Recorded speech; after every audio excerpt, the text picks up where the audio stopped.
Hey, what's going on, my friends? It's Dave Sharpe. Welcome to Wake Up Legendary. And, well, we're going to jump right into this. We've got a gentleman you likely know, probably love. If you don't, you'll love him by the end of this show. It's a pleasure to have this gentleman back. He's on the show now for the fifth time.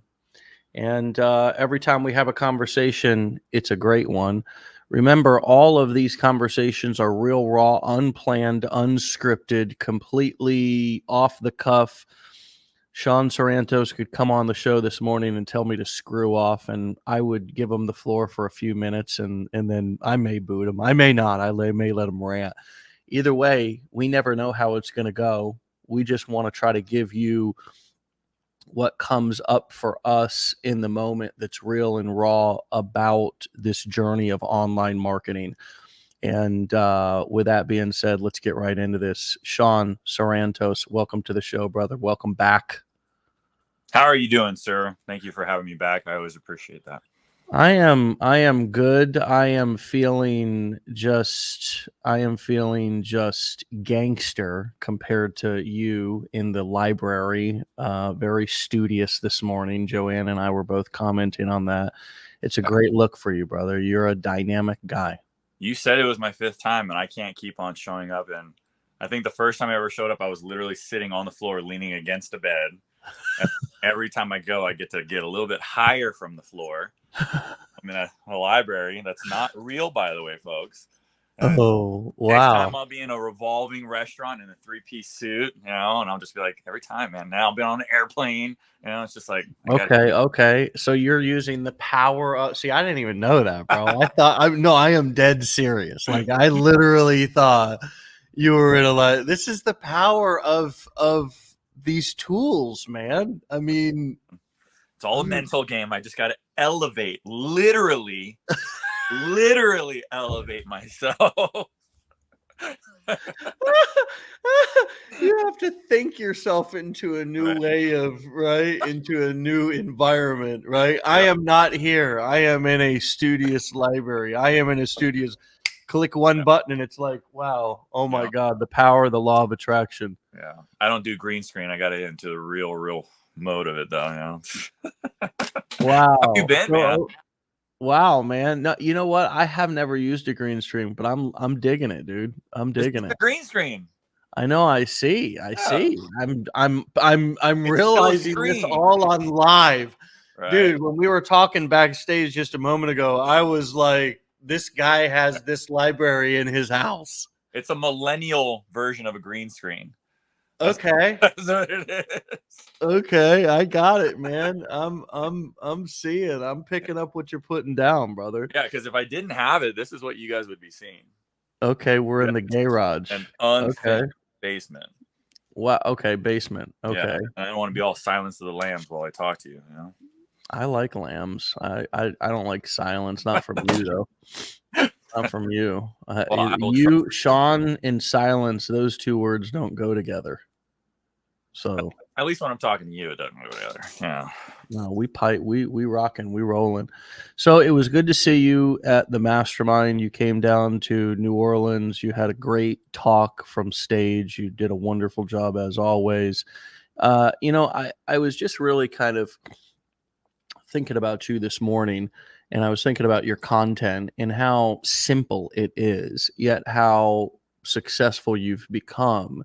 And I thought that, we could jump kind of right into that. Sean's been on the show for 5 times now. And if you want to catch his story, we will, you can go back and watch one of those. I'm sure you'll weave parts of it into the conversation. But I wondered if we could jump right into just what you've learned about content creation. And it almost seems like how the simpler your content has gotten, the better it's done. Would that be an accurate statement? I think that would be the most perfect statement I've ever heard you make. Yeah. Simplicity makes everything go around. And that's what I think that's something that I've always tried to hit on every time we have a talk, every time I go to a mastermind, every time I talk to anyone. It's like you're overthinking things, you're overdoing stuff. I always tell people, you know, once you could find out what the wheel is in content creation, just like the wheel today is no different realistically than the wheel that was first ever created. It just looks a little bit different, but it's still a wheel.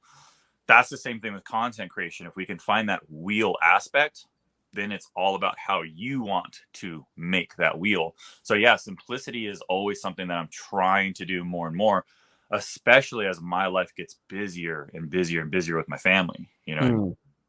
So what would the core of that wheel be, do you think, for advertisement or content creation? I mean, because ultimately I say advertisement because, you know, these days content creation is marketing. I mean, what we're doing now is marketing. This show is marketing. I know it is free. Anybody can watch it, but we're ultimately sitting here delivering edutainment to people so some can get a taste and decide if they want to buy. Others can who have bought are rebuying back in every day on taking action on what they've bought. There's long form, which is here on podcast or YouTube, and then there's short form, which is more of what you see on Instagram, Facebook, TikTok. What's the core of all of that somebody can then put their own personality spices on? Would you say? Well, I would like to say that I'm always testing things out. So when I first started doing this, I did long form content, then I did silly content, then I did non-speaking content. You know what I mean? And it's like I've tested each one out, and then I've had some form of success in each one. So I guess the first thing that I would say is, if you're going to quote unquote test something out, test it out for a period of time, not for a one-time deal and think that that's the whole thing. And that's what I keep on seeing is like, well, I tried such and such, and I did such and such, and I'm like, okay, well, let me look, let's see, and then like that's one post. I was one, Right. yeah, but it didn't go viral, and I'm like, that's not how the world works.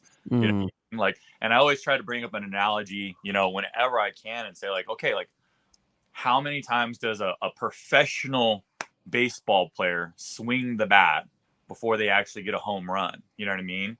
And it's like, how many games? 120 games where you probably swing the bat 3 to 6 times the 120, and yet like even the record's only like, I don't know, 60, 70. So it's just like, you have to understand that you have to test things out over and over and over and over and over again to hopefully get the home run. But they're not even trying to get the home run. They're just trying to get on base. Realistically is what you're trying to get, right?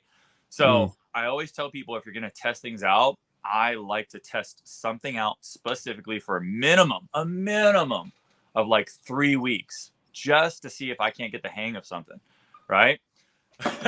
And then on top of that too, it's not just about testing something out, because what if I test something out, something different out every time I post for 3 weeks? Well, then you're not testing anything out. You're posting something completely different just for 3 weeks, and there's no test that's being done. So now I have to look at what I'm doing and then say, okay, in this advertisement or in this marketing structure, regardless if it's MMO or lifestyle or whatever it is, I have to ask myself, what is the most sought after thing that's working in that market? Why I feel it's the most sought after thing, because I have to do some research, right? And then I have to go ahead and say, okay, so then how can I adapt my content to either I don't like the copy paste content, but in the beginning, if you're a beginner, the only thing that you can do is try your best to emulate something that might be working. Now, the whole deal when I say emulate is the word emulate, not copy, right? So if I see someone singing, I don't want to sing exactly the same way that they're singing. I want to just sing, and I want to sing a song that's similar, or I sing that song, but I sing it my way, and I can go ahead and start taking my unique style in certain pieces. So whenever I see something, I have to go ahead and say, well, what's working for the best of the best? Why do I think it's working? And how do I think that I can make that work for me? Because maybe I don't want to sing, but I know music is something that people like. So how can I adapt my account to share music or create music that doesn't allow me to have a voice per se? Is there any other way? So these are all the things that I always do. And instead of trying to say, I'm going to try 10 different things, I always, especially when I'm brand new to trying something out, I always try to find 1 or 2 things that are the simplest to start off with, and that I feel strongly give me a chance to either showcase what I think the people want or showcase what I think I can give the people. Right. And as long as I could start with those two, the testing is just between one or two things rather than 10 or 20 things. And then I can go ahead and start just checking things off the list and saying, this worked, this didn't work, put that one down, try another thing. Right. Yeah. And slowly add things until I'm only full of a list of things that work, you know? Yeah. I love the analogy is great, first and foremost, about the baseball players. We all need to realize that greatness in any profession is 300%. You know, that's getting on base 3 out of 10 times. The analogy about the stats about the home runs was a great reminder. 60, 70 home run record in a 180 game season with 2 to 3 at bats per game if the player stays healthy.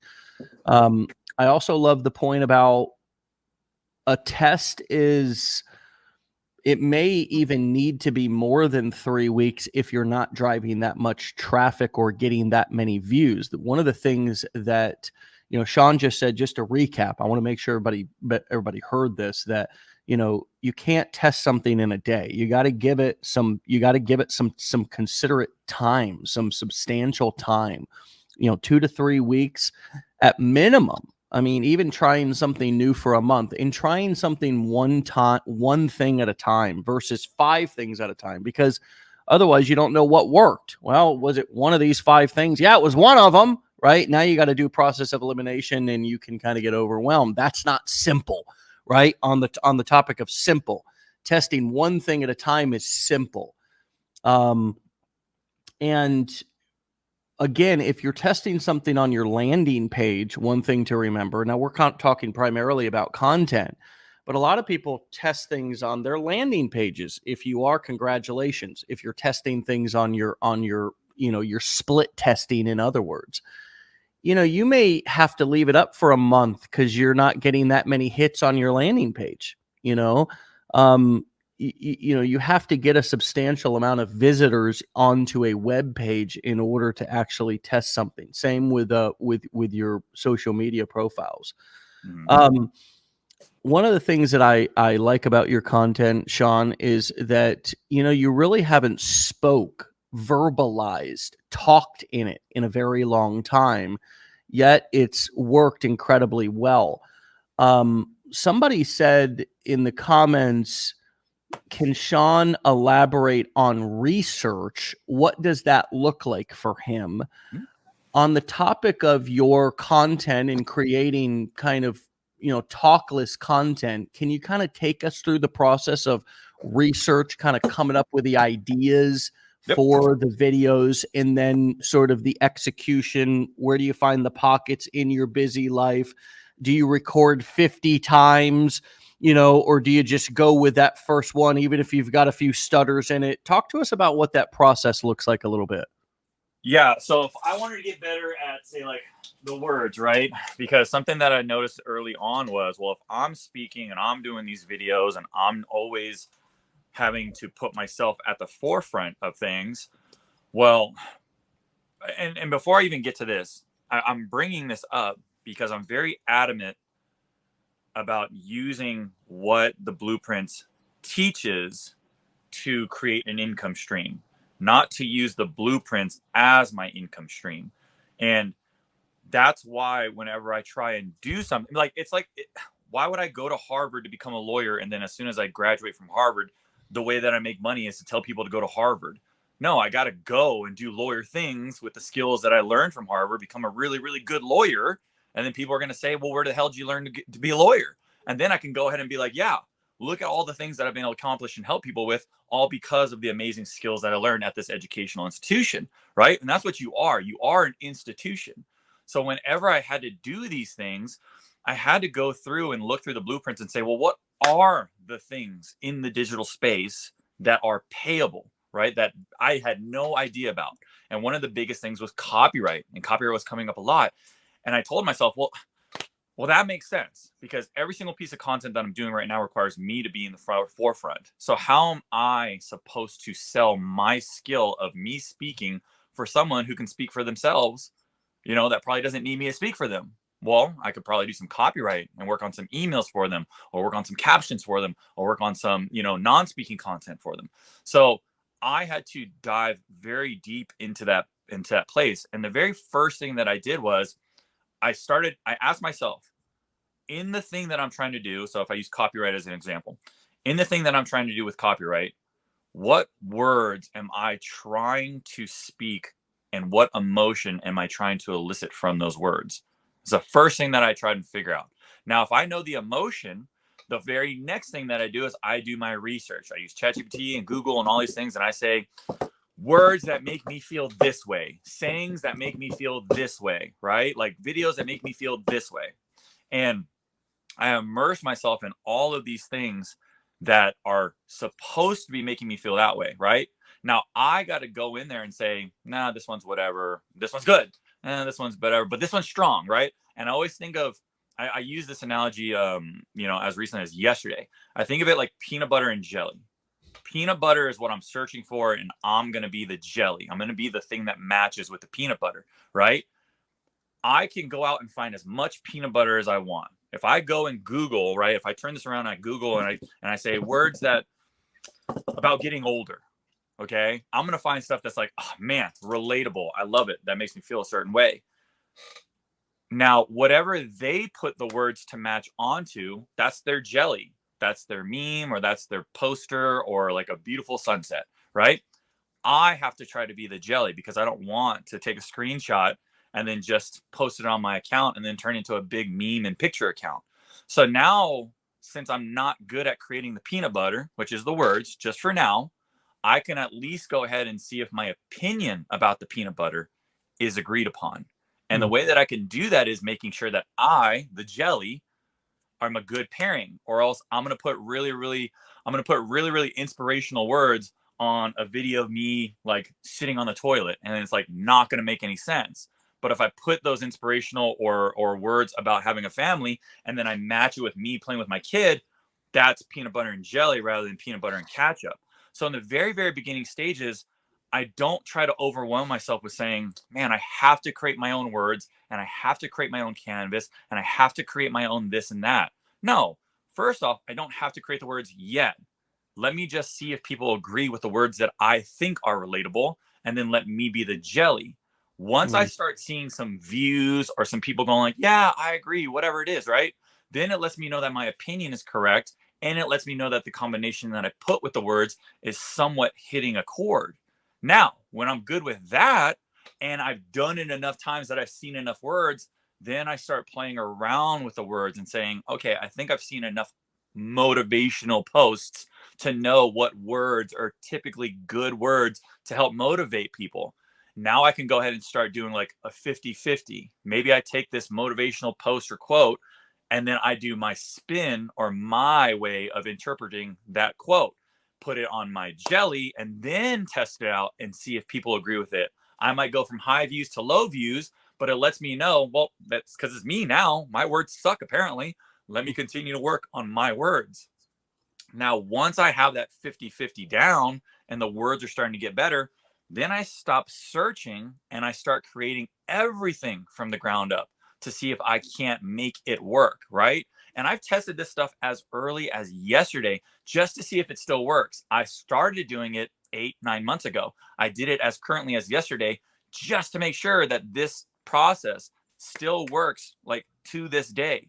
And every time I do something, regardless if it's funny, serious, family oriented, whatever, if I'm brand new to it, that's exactly the process that I go about. Research what's working, be the canvas that great quality product is painting on, right? Because if I paint the Mona Lisa on a canvas, it looks great.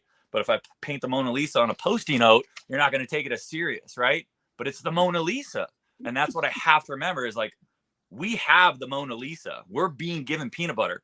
Why can't I just come up with good jelly? Why do I keep going like, sardines, or, like calamari? And it's like, it doesn't work that way. So that's as simple as I go in the beginning, which is look at what's working in the whole atmosphere of that specific thing, and then try to be the good canvas first and foremost. Once you're the good canvas and you know how to show up, then you can start working on all the other aspects of it. But you know you're a canvas, and I can check that off the list and say, it ain't me. It isn't me showing up, but it's certainly the way that I'm wording stuff. Maybe I'm making it too difficult. Maybe I'm getting terminology that doesn't work. So that's the process of which I do it, and I take care of what I'm in control of first and foremost. Yeah.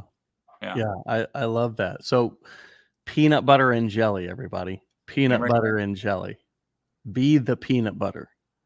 Be the jelly. Be the jelly. You're going to grow to the peanut butter and jelly. You're going to evolve to the peanut butter and jelly, right? Yeah. But everybody tries to be the peanut butter and the jelly right off the bat when they don't even know anything about peanut butter and jelly.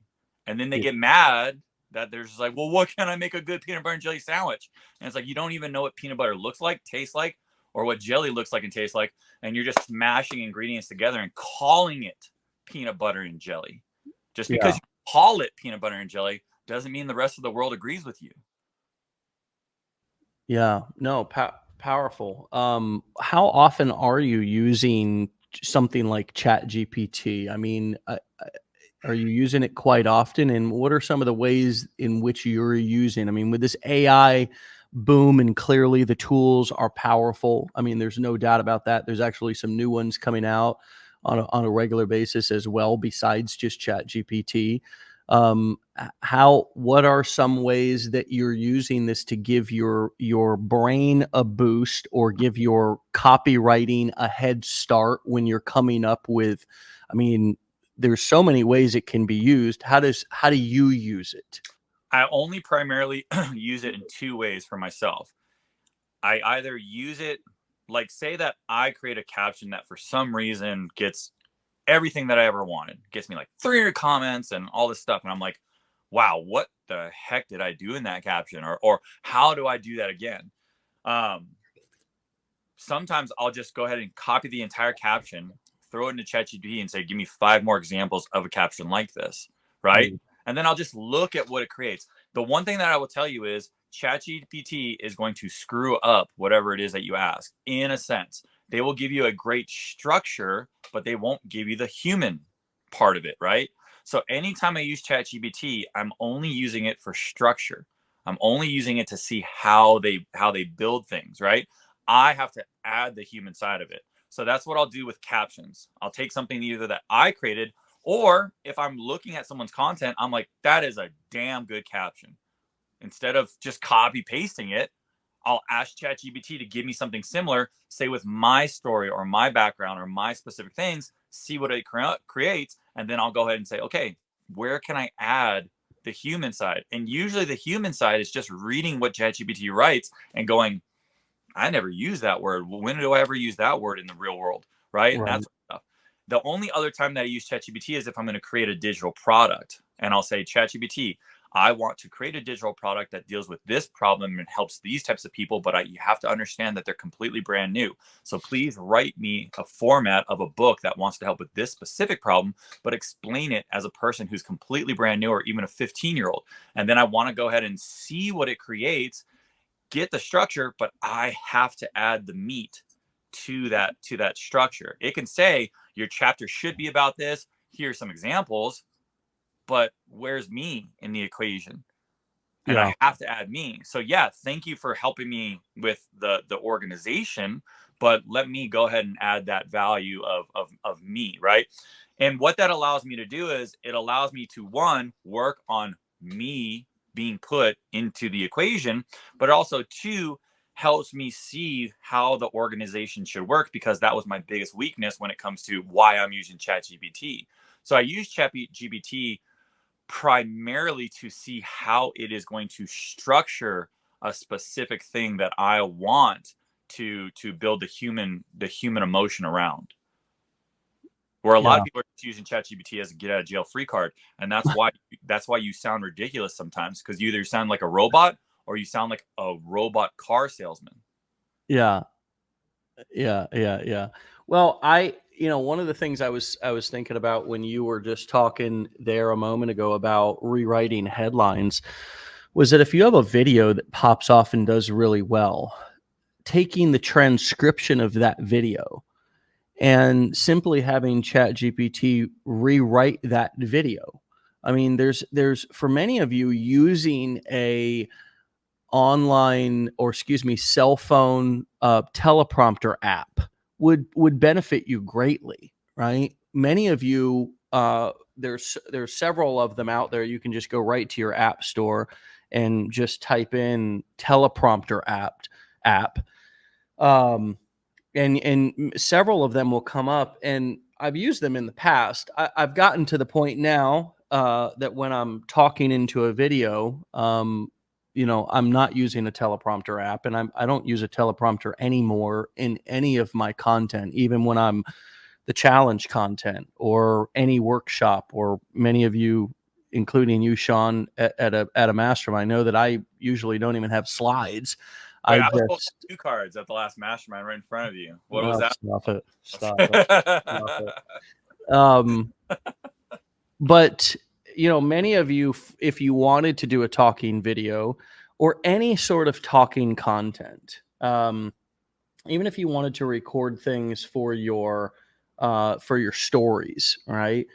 You could, but particularly just staying on the topic of recreating a video that did well, you could just have ChatGPT rewrite that video. Say you had an email that did really well that you sent out on a broadcast, and it generated a lot of interaction, responses, or sales. You could have ChatGPT rewrite that same email. There's an element, I think, of recreating content. And I wonder what your opinion is on this, because, and how you are doing this, if you are. At a certain point, you can recycle. I think that's the best word for it. Recycle content, right? If you're in a specific niche, there's only so many things that need to be said, let alone so many things that you can say on the topic of that niche, right? And the make money online niche, people only have so many pain points that are important to point out. They want more. They want to get out of a job they hate. They want more time with their family. They, want to travel. They want to get out of debt. I mean, these pain points, there's only a dozen or so pain points in any niche that are the highlights, if that. I mean, there may only be 5, a handful. So you run into this issue at a certain point of, how can I just say the same thing differently, right? Or can I literally recycle content that I have posted in the past?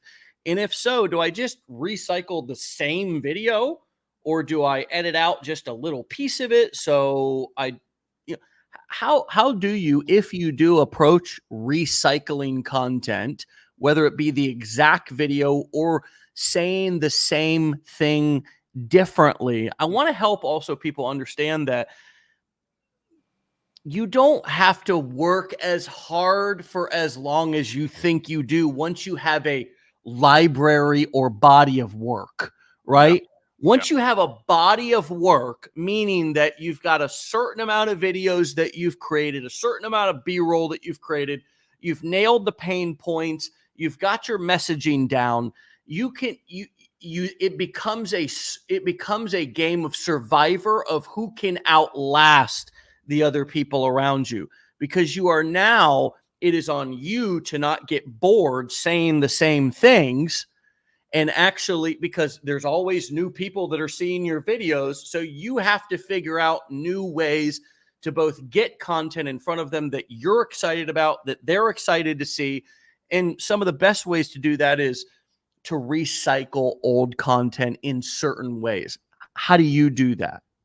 Well, first off, I do that all the time. That is the only thing I do. In fact, when we were at the mastermind after one of the days, I took a lot of the members on a quick little workshop on how I film content and how I can film content in such a short period of time that'll last months. Like, I still use content from 3 masterminds ago where I'm using the B-roll, because when and this is something that you have to think about too. If you're going to film something, a lot of people want to film a very specific thing that takes the attention away. So if they go to Hawaii, they want to film Hawaii, and then they want to use that in their content. And what they have to understand is that unless you live in Hawaii, and even if you did live in Hawaii, guess what? I probably don't want to see every single day on your content. Hawaii. Why? Because that's taking my attention away, and I'm not in Hawaii, right? So even when I'm in these places that are very, very amazing, I try to find the thing that works for the spot that I'm typically in, which is my home. So I find locations within the hotel or whatever that fall within the same aesthetic of what I want a majority of my content to be around. And a majority of my content isn't about the vacations and isn't about the beach and all these walks in the mountains and all that stuff. So that was something that I showed, is how you can film content in 10 or 20 minutes, and then that content could be recycled and recycled and recycled and recycled. But when you film content too, and it can be recycled, the one thing that I always try to make sure that I do is when I film that content, I ask myself, how many applications does this B-roll have with it, right? If I look at the camera and I'm like pointing and doing this and all that stuff, I lose as many applications that I can use that video with, because now when I point, I have to put something there or else it looks stupid, right? And when I dance, I have to do something that goes along with the dancing or else it looks stupid. But if I'm just doing something where I'm in my home, living my everyday life, well, then I can do a stupid joke or an update or some helpful information and things like that. So when I do filming content, I always ask myself, how many applications does this thing have that I'm about to film, so I can use it over and over and over again? And by the time I have 10 or 20 of those, which I can realistically do in a few days, right? As long as I change my shirt and change my location every so often, then realistically I can go ahead and do that forever and never have to film again. Now, the same thing goes with what you're talking about hooks and all that stuff. Like, how many times am I going to have to see make money online? Make money online. Why can't you come? I always tell people all the time, I can tell my wife I love you, those 3 words, in 10 different ways. And I can either get an I love you back from her, or I can get a slap in the face. And it all just depends on how I said the words. Even though they're exactly the same words, it's how I say the words. So the same thing can go in here. We can say make money online in so many different ways, right? Unlock Instagram or strategies to use platforms to create income streams, right? Showing you the potential of the phone in your hand, showing you the potential of IG, right? Like, so many different ways to, one, still encompass what we want to talk about, but 2, set ourselves apart from everyone using the exact same 3 words. Because if I'm on one street and I see 9 grocery stores, I'm just going to pull into the first grocery store. I'm not going to do my research to see which one is the best. And that's the same thing here. When we have an oversaturated way of doing the exact same thing over and over again, you lose your unique ability on why I should seek you out. I'm just going to seek out whoever comes first, right? So we got to be good at being able to recycle these things. Now, the thing that I said at the very, very beginning is you also have to know what works the best. Like you had said, there's a dozen different ways, but realistically, there's just 5 good ones. And that's why you have to do your research. It's not enough for me to go, I'm going to work out. Okay, there's 1,000 different exercises.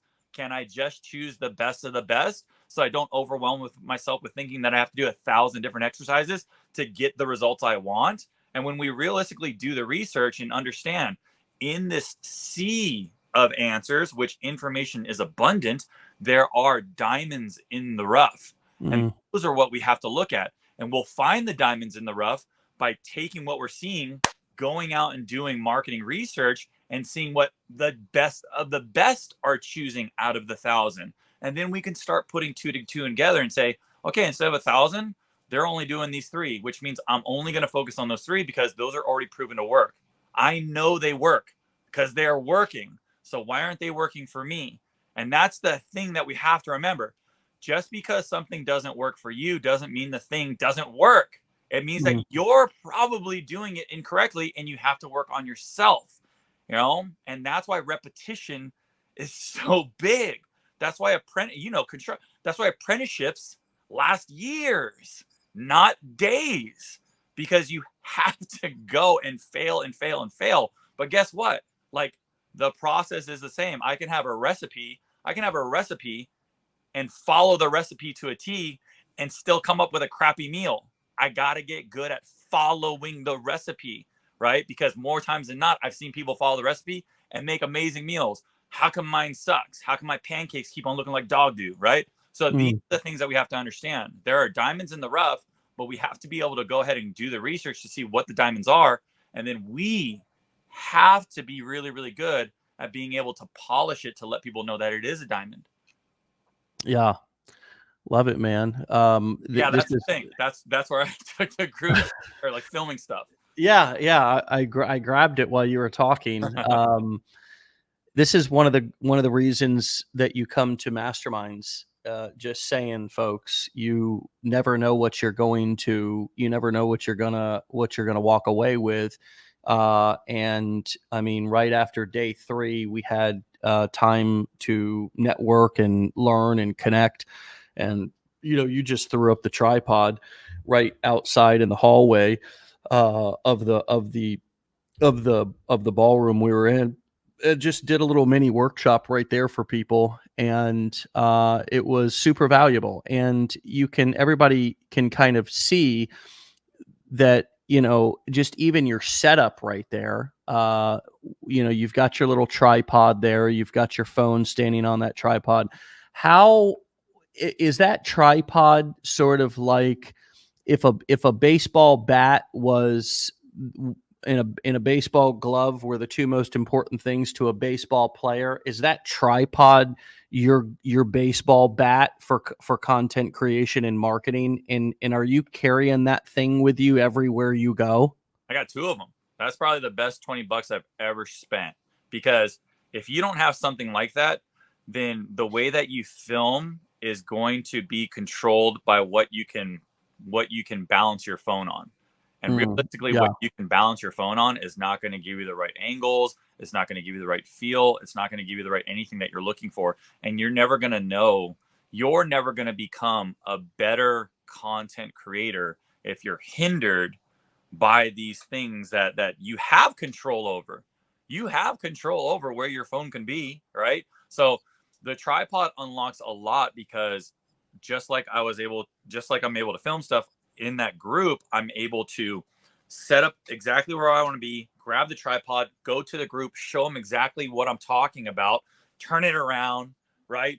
Go at different angles, up, down, tilted, blah, blah, blah, and show them what they should be looking for and why an angle's bad and why this is bad and why this level's bad and things that they never even thought about, right? And I remember specifically, I took the phone off the tripod and I filmed the exact same piece of content, and then I did it on the table.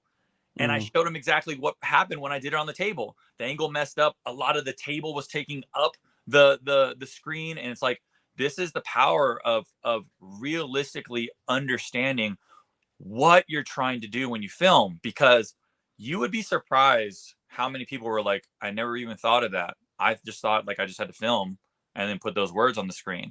And it's like, okay, yeah, like the same thing. I just put dirt with milk and I smash them together and I just call it peanut butter and jelly sandwich. And it's like, it's not the same thing.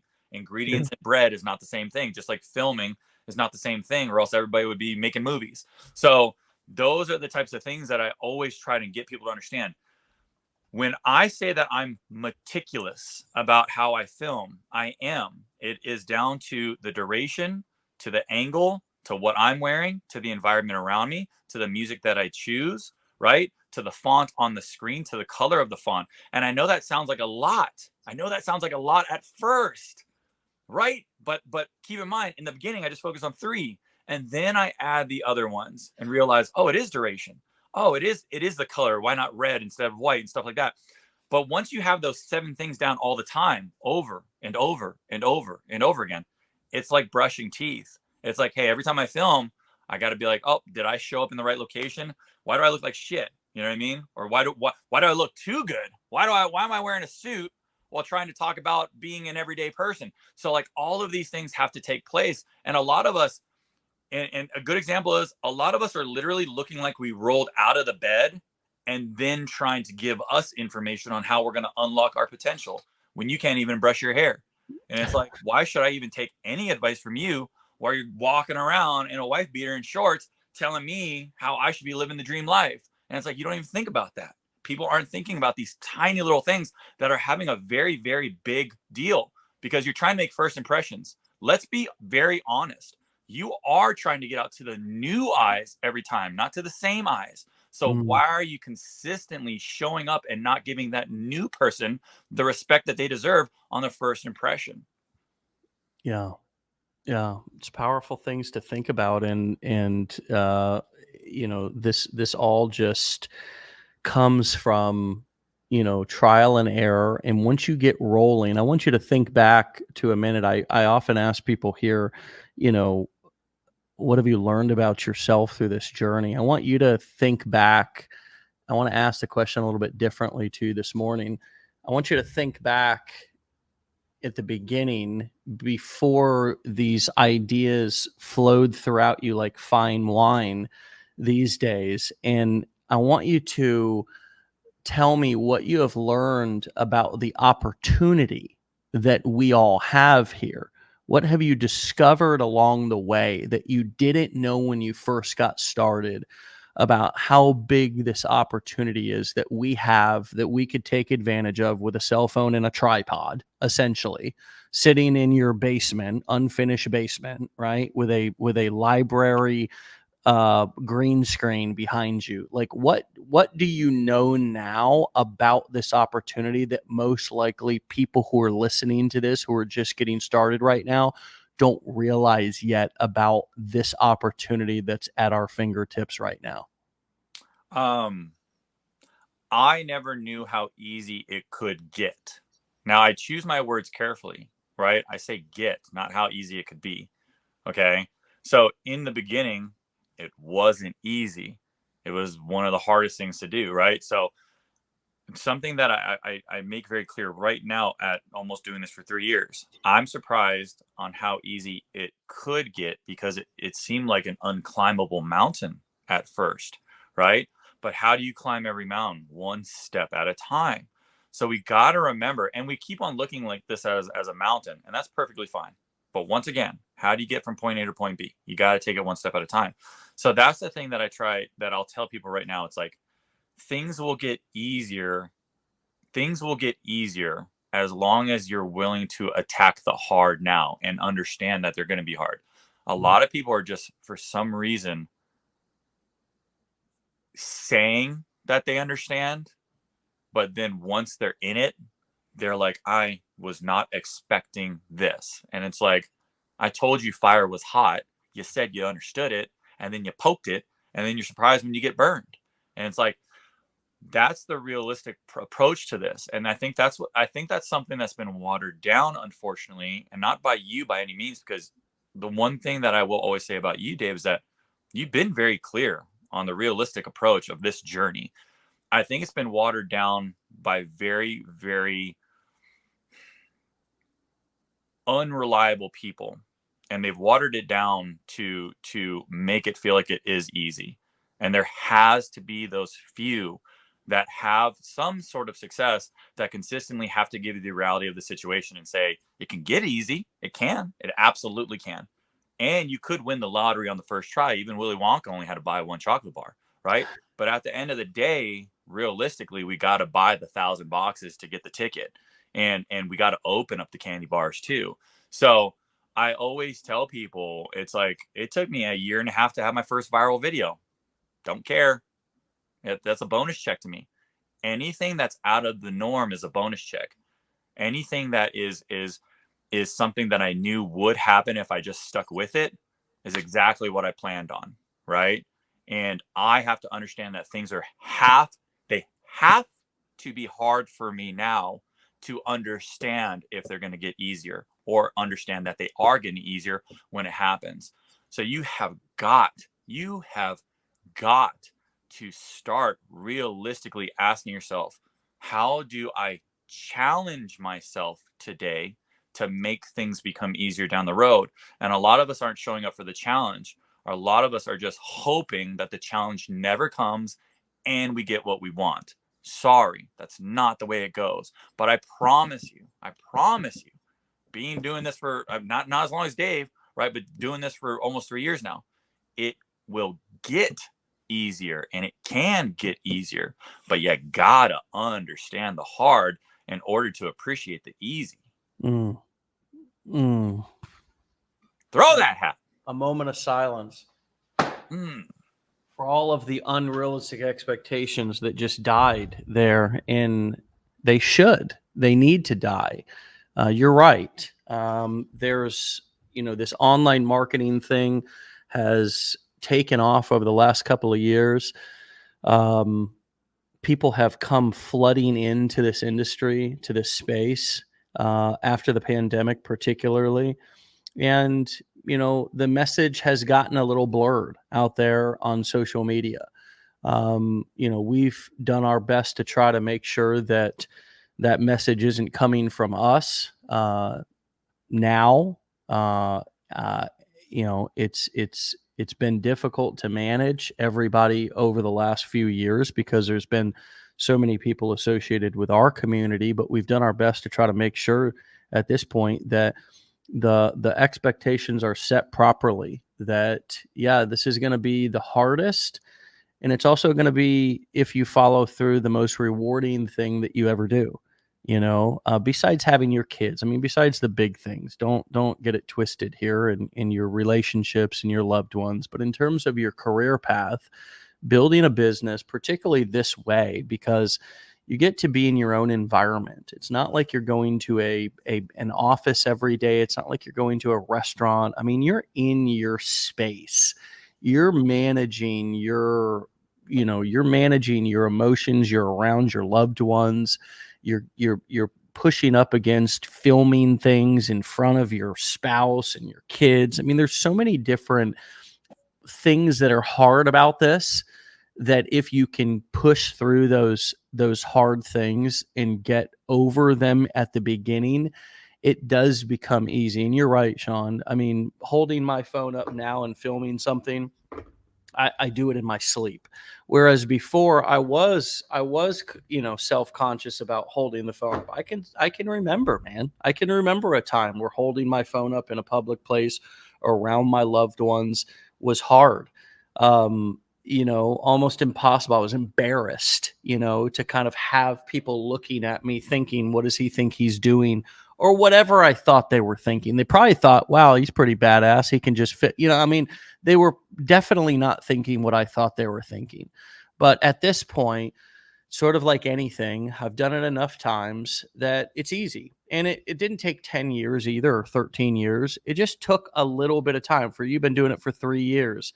It got easy at a certain point. There's no guarantee of when it's going to get easy for you. It could take you 60 days, 6 months. It's not going to take you 6 years though, right? If you do it consistently, like I got caught in a lie yesterday, and I was like, oh damn. I was at my chiropractor's office. And I was showing him some labs that I got. I recently got some labs done, and we were just talking about different things, vitamin levels, hormone levels, things of that nature. And he was like, how's your vitamin D levels? And I was like, I don't know, let's look at them.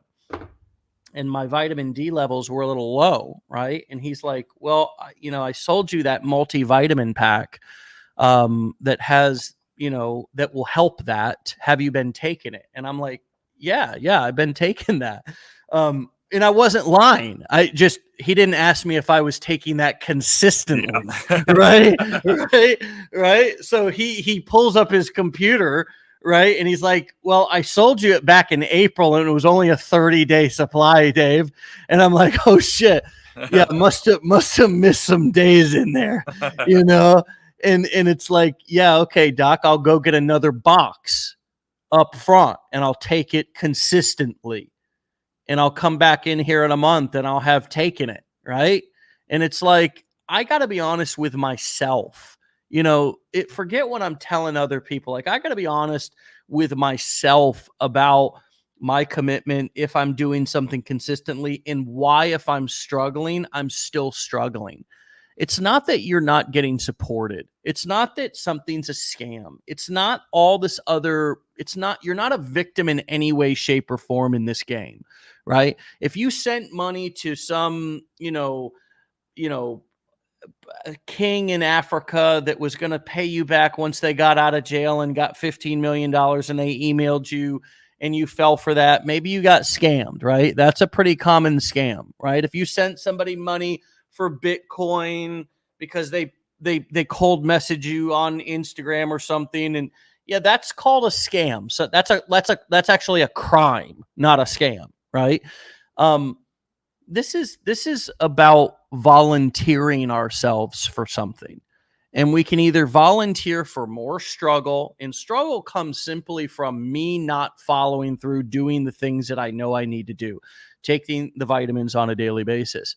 Otherwise, I'm not a victim. I'm a volunteer. I volunteered for this struggle, right? So we got to be, entrepreneurship is about honesty, and it's about personal responsibility. And when you put yourself in front of that camera every day for multiple videos per day, and get through the hump of the uncomfortability, it does become easy, and it can happen faster than you think if you do it consistently every day. Just like you, Sean, I see you working out. It's inspiring for me. It's like, you don't get big. Look at the pythons on this freaking on this god here. I mean, that doesn't happen overnight, right? I mean, you're out there running as a 40-year-old man, right? 38, actually, maybe, I think, almost 40. I'm 40. Sorry.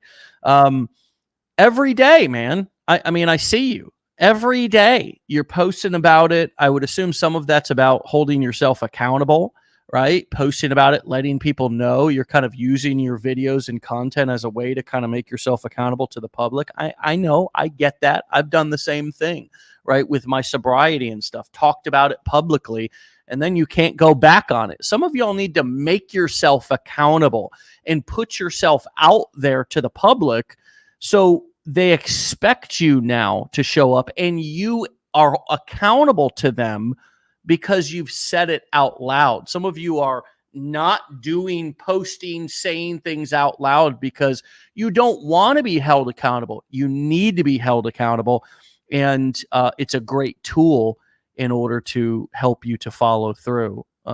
Final thoughts. What comes up for you around that, or any other thoughts to leave these beautiful people with on this wonderful, legendary day? Well, I mean, it's when you're talking about that, the accountability part, I 100% agree with you. And it reminded me of a Jordan Peterson quote that came into my head when I was listening to him. And I was going to try to remember what it said, but then I found it, and it says, if you want to know something about yourself, sit on your bed one night and say, what's one thing I'm doing wrong that I know I'm doing wrong, that I could fix, that I would fix, right? And I know for a fact, if I think about if I think about my day at the end of every day before I go to bed, I can think of probably 5 things that I should have done. I should have probably put more time into this. I probably should have answered this. I told myself I was going to do this. I do that all the time. I ate some ice cream last night. I told myself I was going to eat ice cream. I told myself I was going to try my best to be good for the next 30 days, and I fail on day 1, right? And it's like, oh, crap, man, right? And it's like, oh, but then I can either go back and be like, well, I guess there can always be another day 1, right? But that's the same thing where it's like, okay, like if I can get past day 1, and I think I said this at the mastermind, if I can accrue more days of me doing the things I told myself I was going to do, it becomes that much harder for me to fall off that wagon, off that path, because now I have something to be proud of that I don't want to lose. I don't run every day for the last 60 some odd days, or in New Orleans in that humidity on Bourbon Street swerving behind drunk people. I don't run because I want to. I absolutely hate it. I despise it. But if I can do something that I despise every day, why can't I do something that I supposedly want to do every day, which is help people and help change lives and do all this stuff? And I hear this so many times, as I'm sure you do. Whenever I talk to people at the masterminds or anything like that, I say, what do you want to do with this? Who do you want to become? And they go like, I just want to be someone that helps. I want to help people get out of these situations that I'm currently in. And I always tell people, then how are you supposed to become that person if you keep on cowering at the things that you're supposed to be doing to get you out of these situations? How are people supposed to look up to you for advice or for inspiration or motivation if you're here right now saying, I'm so uncomfortable just getting on the screen, I'm so uncomfortable trying to do this, I'm so uncomfortable doing that, I'm like, is that a person that sounds like they're the ones that are leading the way to help people out and change their lives? Is the person that's saying, I'm just uncomfortable doing this? Or is it the person that says, I was uncomfortable and I had to grow up and realize if I wanted to be something that was, changing people's lives, comfort has to take a back seat, right? And prioritization has to happen. So everything that you said, I 100% agree with, because at the end of the day, I ask everyone that's watching this, because I'm going to do it tonight. I'll even do it tonight. When I go to bed, right before I go to bed, I'm going to ask myself, is there anything that I could have done better? And not only is there anything that I could have done better, like, could I do it right now? Can I do it right now if possible?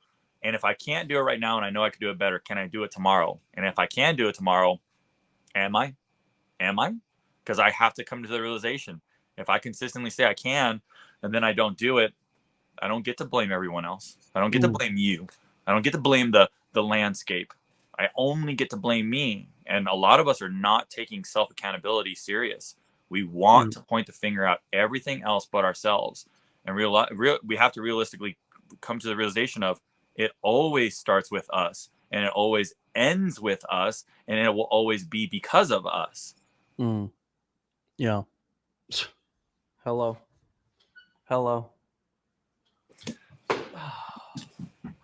We are, wow. Yeah, I don't have a hat, so I can flap my screen. Hey man, it's a pleasure, brother. Well, yeah, you broke the bookshelf. I mean, my God. The pythons. I would say the hams. Those are the hams down there. Hey, brother, it's great to catch up and have you on. As always, people can find you over at Sean Sarantos, Sean_Sarantos over on Instagram. You've been there. You are there. You will continue to be there, brother. And I look forward to the next time having you back on and chatting with you in between, brother. Thanks for your time today, man. And stay awesome, stay legendary, brother. I'll talk to you soon. Love you, man. Thank you so much. All right, you too, brother. See you. All right, my friends, you can find Sean, as I said, over at Sean_Sarantos. I'll spell that for you for those of you listening. SEAN_SARANTOS.